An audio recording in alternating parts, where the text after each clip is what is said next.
Bismillah, Assalamualaikum warahmatullahi wabarakatuh. Halo teman-teman semua, selamat datang di segmen Cerpren, cerita preklinik Nida. Hai, aku Nida. Di segmen Cerpren, aku bercerita tentang pengalamanku berkuliah di Sarjana Kedokteran. Semoga bisa menjawab rasa penasaran teman-teman tentang dunia perkuliahan di kedokteran. Oke, jadi topik pada kali ini aku mau bahas tentang tahun pertama di FK itu belajarnya apa aja sih? Karena nggak sedikit yang kepo, yang penasaran, Kak, kalau tahun pertama di FK belajarnya tuh apa aja sih? Apakah nanti pelajarannya itu bakalan mirip-mirip sama pelajaran SMA atau justru beda banget? So, mari kita bahas. Nah, jadi di tahun pertama FK itu kita belajar tentang basicnya dulu teman-teman, belajar pondasi. Kalau pondasinya udah kuat, kita akan siap untuk bisa menerima pelajaran-pelajaran di tahun-tahun berikutnya dan siap menerima pelajaran kasus yang kita temui nanti. Intinya, di tahun pertama kita akan belajar yang normal-normalnya dulu nih. Misalnya, normalnya tubuh manusia tuh strukturnya seperti ini loh. Oh, proses yang terjadi normalnya biasanya seperti ini. Ketika kita sudah tahu, kalau ada masalah di bagian A misalnya, kita akan bisa mengetahui, oh harusnya proses di bagian A tuh nggak kayak gini nih. Kalau misalnya dia beda, berarti ada masalah. Jadi di tahun pertama kita akan belajar yang normal-normal dulu. Kalau di kampus aku, di tahun pertama itu begitu kita masuk, kita belajar bagaimana cara belajar di kedokteran. Itu masuknya ke blok introduction. Jadi gini ya, for your information.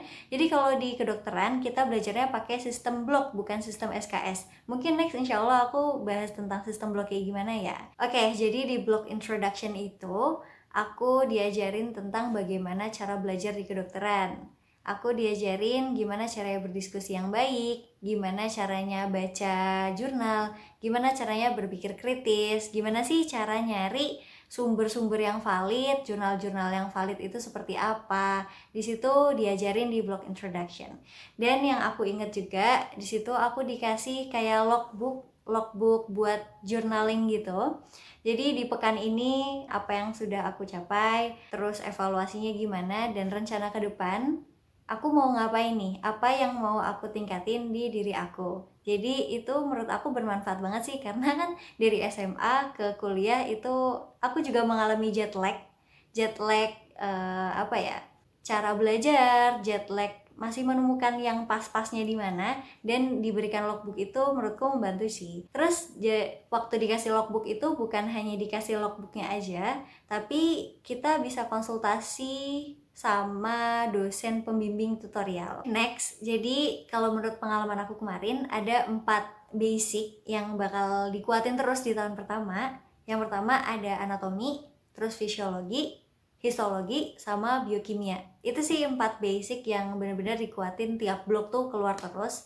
Jadi anatomi yang pertama, anatomi itu adalah kita belajar mengenai struktur tubuh manusia. Yang normalnya itu seperti apa sih? Kita belajar tulangnya, kita belajar otot-otot, saraf, pembuluh darah, pembuluh limfa. Jadi nggak hanya pembuluh darah ya, kita juga ada pembuluh limfa. Nah itu semua kita pelajari. Yang normalnya tuh seperti apa sih? Beda nggak sih Kak sama SMA? Jadi gini, kalau kita belajar anatomi, kita kan ngafalin struktur-strukturnya itu pakai yang namanya nomina anatomika penyebutannya. Misalnya, kalau SMA kita masih bisa nyebut pakai, oh ini tulang dahi, tulang pipi, tulang rahang gitu ya. Kalau kita pakai nomina anatomika, namanya jadi os frontalis, os zygomatikum, os mandibularis, os maxillularis. Jadi ya pakainya adalah nomina anatomika untuk penyebutan nama-nama strukturnya. Jadi nomina anatomika itu adalah bahasa Latin yang memang disepakati secara internasional. Jadi emang secara internasional tuh ngomongnya begitu. Itu sih yang membedain sama SMA ya. Dan kita belajarnya akan lebih detail lagi, lebih dalam lagi. Kita juga belajar kayak ini air mata keluarnya dari mana ke mana, itu juga belajar. Jadi kalau dibilang sama nggak kayak SMA, nggak sama, tapi mirip lah. Maksudnya kalau teman-teman udah punya basic, tahu organ-organ, tahu apa struktur tubuh manusia, itu bisa bermanfaat kok. Cuma akan lebih dalam lagi aja nanti waktu kuliah di kedokteran. Kemudian yang kedua ada fisiologi. Jadi fisiologi itu adalah proses yang terjadi di tubuh manusia, misalnya kayak proses melihat, proses mendengar, proses ekskresi itu seperti apa. Kalau teman-teman tanya, berarti mirip sama SMA dong Kak? Iya mirip juga, cuma nanti kita sekali lagi akan belajar lebih dalam lagi ya.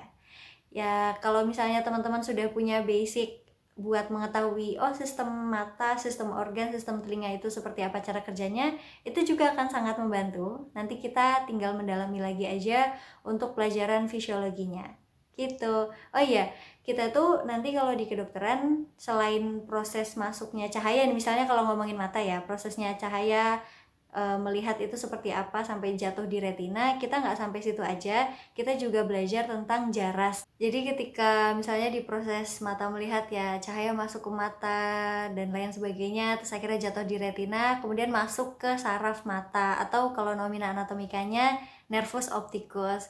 Untuk masuk ke saraf kan berarti dia sudah menjadi sinyal ya, dan ini dibawa, nah itu jarasnya seperti apa atau jalannya itu seperti apa sih supaya bisa nyampe otak tuh kita belajar.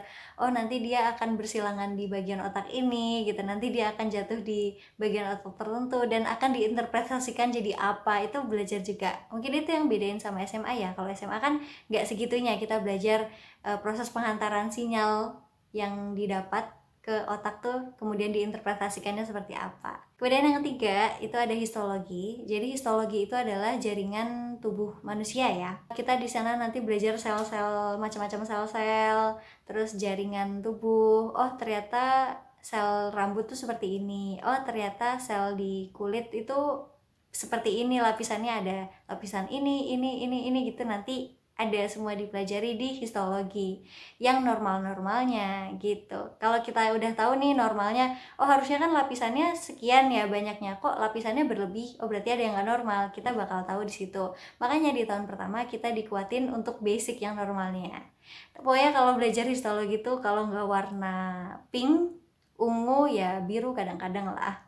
Coba yang udah pernah ngerasain praktikum histologi, komen ya. Kemudian yang keempat adalah biokimia. Biokimia itu ya proses kimia yang terjadi di tubuh, molekul, dan sebagainya. Di SMA belajar glikolisis ya. Kita juga belajar glikolisis, siklus Krebs, dan kawan-kawannya. Cuma kan lebih dalam dan detail. Gitu sih. Ya sekali lagi, itu semua akan lebih dalam di kedokteran.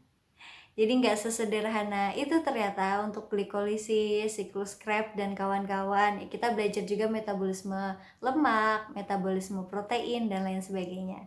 Itu juga dikuatin di tahun pertama. Untuk basic proses yang terjadi di tubuh tuh seperti apa sih metabolisme normalnya. Gitu ya teman-teman. Nah itu dia basic apa aja sih yang dipelajari di tahun pertama kedokteran.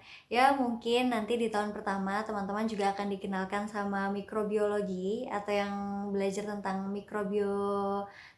bakteri dan sebagainya, tapi itu hanya pengenalan dan bukan yang bakal keluar terus kayak anatomi, fisiologi, histologi, biokimia. Itu tuh kayak tiap blok 4 itu ada terus ya menurut pengalaman aku. Nah itu dia tadi, semoga bisa menjawab pertanyaan, rasa penasaran, dan juga buat teman-teman yang akan masuk dunia perkuliahan FK bisa menjadi gambaran buat nanti ke depannya. Kalian mau bahas topik apa lagi nih yang masih jadi penasaran teman-teman? Boleh usul di kolom komentar ya. Terima kasih banyak buat teman-teman yang sudah menonton video ini. Like dan share kalau kamu merasa video ini bermanfaat. Terima kasih. Wassalamualaikum warahmatullahi wabarakatuh.